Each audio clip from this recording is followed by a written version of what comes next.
I have a particularly long text, but it has to be read in its entirety. It's a story unit, and it comes from John's Gospel, the 9th chapter, verses 1 through 41.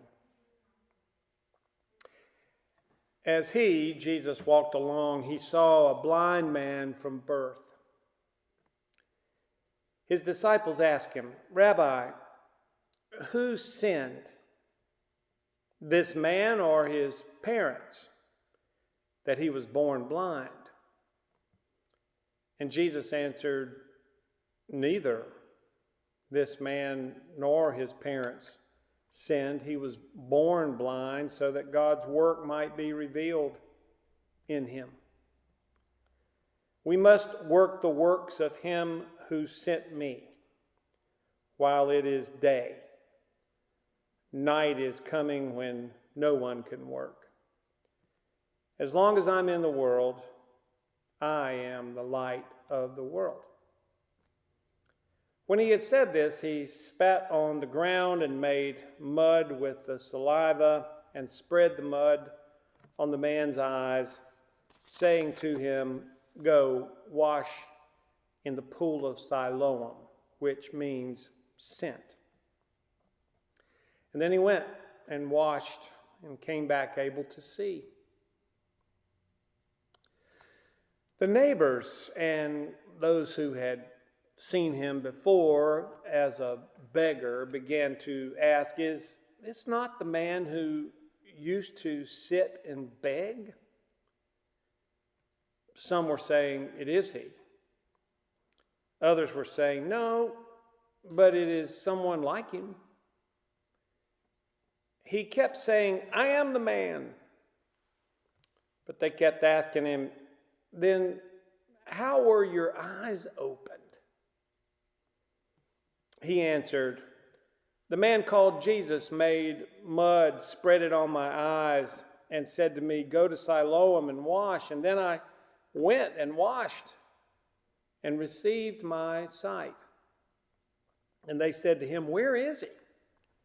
And he said, "I do not know." They brought to the Pharisees the man who had formerly been blind. And now it was a Sabbath day when Jesus made the mud and opened his eyes. And then the Pharisees also began to ask him how he had received his sight. And he said to them, "He put mud on my eyes, and then I washed, and now I see." And some of the Pharisees said, "This man's not from God, for he does not observe the Sabbath."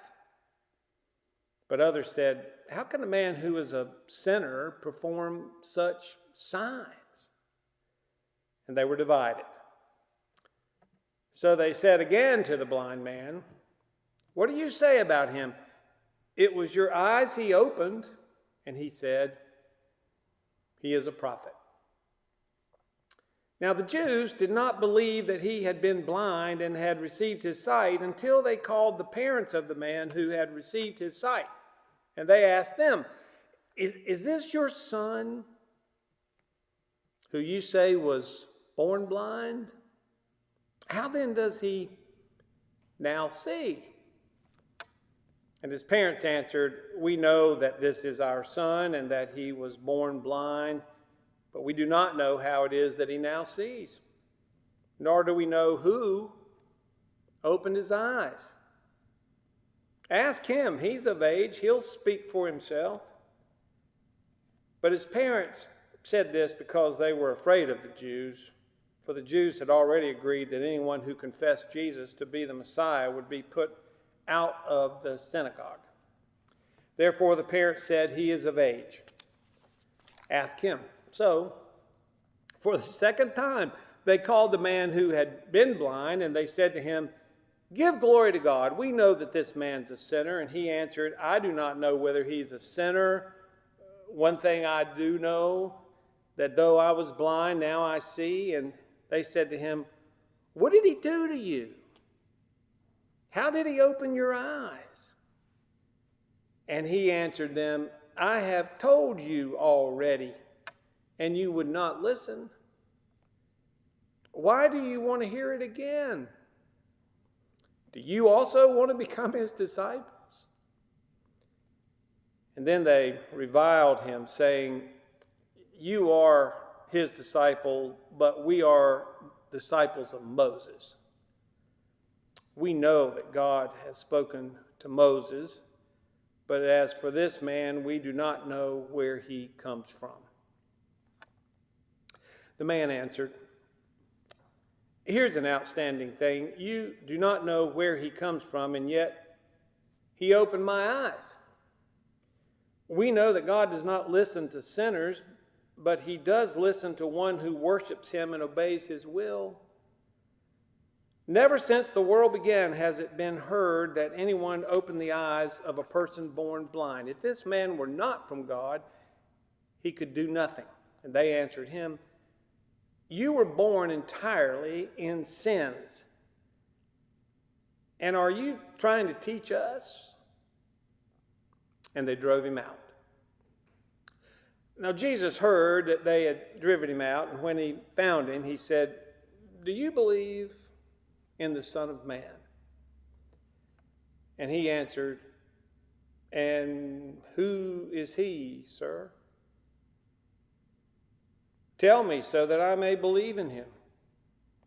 And Jesus said to him, you've seen him, and the one speaking with you is he. And he said, Lord, I believe. And he worshiped him. Now Jesus said, I came into the world for judgment so that those who do not see may see, and those who do see may become blind. And some of the Pharisees near him heard this and said to him, surely we are not blind, are we? And Jesus said to them, if you were blind, you would not have sinned, but now that you say we see, your sin remains.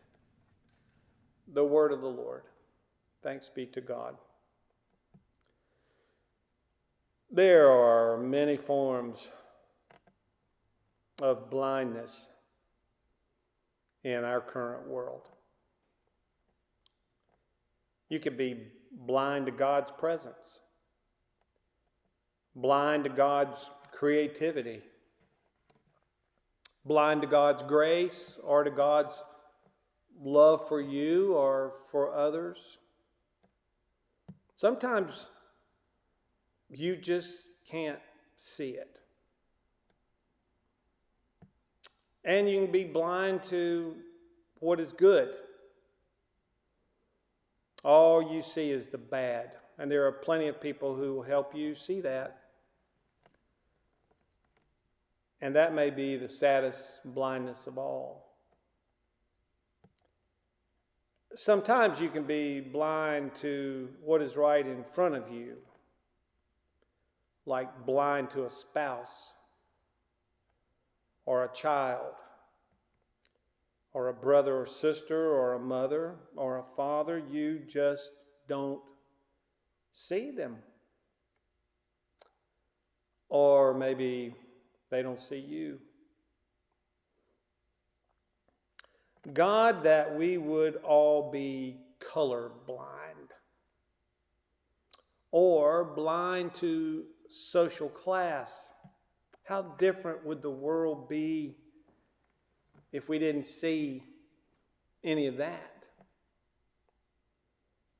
The blindness that is most intolerable is when we cannot see ourselves, blind to our own shortcomings, blind to our arrogance or our pride, projecting all of that onto someone else, too blind to have any regrets or to see our own need for change, and we stumble about in the dark.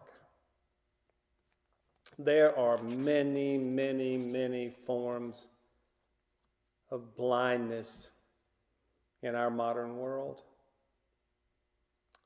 So Jesus heals a blind man. This story gets 41 verses. That's incredible when you consider that the crucifixion in John's gospel only got 22 verses. So why so much detail about this one healing? Why take up so much space in your gospel for this one story? Well, the fact that Jesus can heal has already been established by John. In all these verses, he spends no time trying to convince you that Jesus can do this. He simply states it as a fact. Jesus spits on the ground, makes some mud, puts it on the blind man's eyes, and tells him to go wash it off. That's it. Nothing complicated about it. No prayers, no long dissertations, just a mud pie and some water. Take it or leave it. It happened. So this story is not an attempt to impress us with what God can do, as if to say, look at all this power, and then you will believe in me. That would be like giving your child a brand new car and then saying, now you can love me. It'd be the wrong motive. So much space for one story. It's as if the author here is trying to drive home a point. Perhaps this isn't really about the miracle at all. It's about all the questions. This story is loaded with questions. The disciples asked, for example, who sinned, this man or his parents, that he was born blind? So they're looking for the reason for the problem. So if we can understand what caused all this mess in our world, then maybe we can fix it. Or maybe not. The neighbors in the story, they ask among themselves, isn't this the man who used to sit and beg? Some said, yeah, I don't know. Others, well, it looks like him. And then they ask him, how? Not why were you born blind, but how did this happen? Explain that to us. And maybe if we understand how it happened, things will be better. And the Pharisees, the Jewish lawyers or leaders, the rule keepers, and we have plenty of those, they ask, how can a man who is a sinner, speaking of Jesus, perform such signs? And, by the way, they don't believe this man was actually born blind, so they go to his parents. This is kind of a weird story. And they ask them, is this your son who you say was born blind? Then how then does he now see? Is this fake news by any chance? And then they go back to the healed man. We're getting a ton of detail in this story. They go back to him a second time and they say, listen, what did he do to you exactly? How did he open your eyes? So the blind man, or the man who was born blind, I wish he had a name, but let's just call him Frank. Frank sarcastically asked the Pharisees, why do you keep asking me about this? Do you want to become his disciple? Oh, that was irritating. So when Jesus finds out all this and that they ran him off, he asked Frank another question. Do you believe in the Son of Man? Now that's a totally different kind of question. That's not why were you born blind? It's not how did you get fixed? It's who did this? And interestingly enough, Frank asked, "And who is he, sir?" That's unbelievable. Frank doesn't even know who Jesus is when he heals him. He had no faith in Jesus. He had no belief system that we know of. He didn't have a bucket full of good works. This healing is not based on human initiative, but on divine intervention. Let me say that again. This healing is not based on human initiative, but on divine intervention. That should give all of us hope. How? Why? Who? How are we going to get out of this mess? Who's going to help us? And yet, Frank doesn't even know who Jesus is. And the Pharisees ask one final question. They ask of Jesus, "Surely we're not blind, are we?" Are we? This isn't news to you. We face political upheaval. It's not the first time, but it's this time. We face a pandemic that won't go away. Not the first time, but it's this time. We face pain and prejudice from the past, certainly not the first time. God, that it would be the last time. And we face a host of other challenges in our world, but also in our own personal lives. Here's a question to add to this story. Could God be up to something in our midst?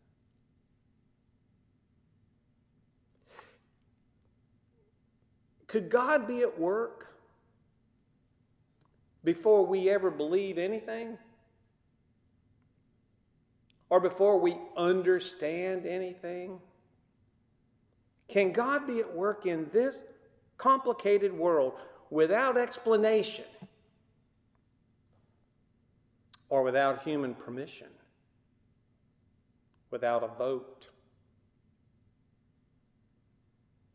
God could be at work in our world at this very moment, and we could not see it in the same way that Frank didn't see it either. And if we do see it, like all these people in the story, we could question it. Why'd that happen? How did that happen? What did he do to you? Is this your son? Was he born? We're not buying it. But even if we don't buy it, it happens. God has not abandoned us in our blindness. Even if we don't believe in it, or even if we don't understand it. And that is great, great hope for this world. And maybe that's why John gave 41 verses to this one story. Questions. Is God still spitting in the dirt and making mud pies on our behalf, on behalf of all people in this world? I don't know, but this is our hope. This is our faith, actually. And with Frank, we are bold to proclaim on this Sabbath day, Lord,